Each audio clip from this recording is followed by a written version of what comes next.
アキラです。ではね、サザエね、書いてみたいと思います。もうね、取れそうな感じのところまでは用意したんで、あとね、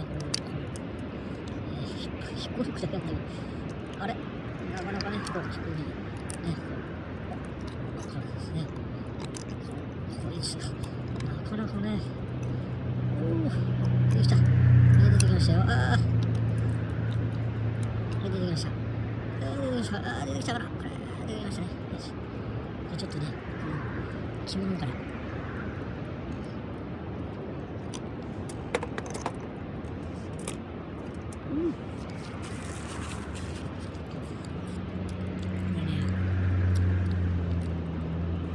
すごい味が濃い、しょっぱいっていうか、多分ね、もともともうね、大事だったんじゃないかな。あれだったんですよ、そこにね、醤油に使っちゃったんで、結構しょっぱいですね。でもね、お酒の、つまみにはちょうどいいかもしれないですね。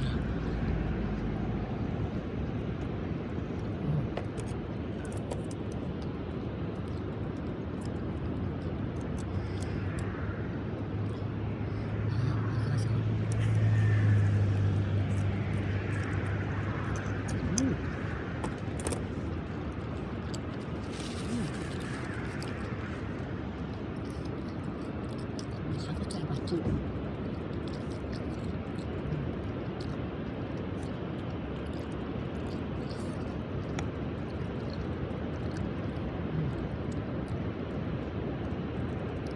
っぱ若干ちょっとしょっぱいかな。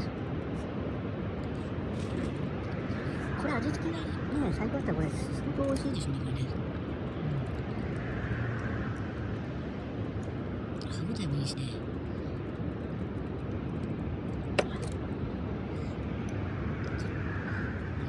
っぱね、いいですよ。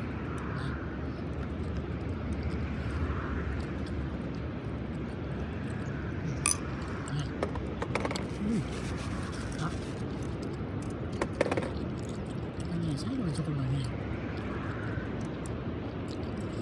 ちょっと手前だから味がそんなにしみなかったんですね。ちょうどいい。めっちゃ美味しい。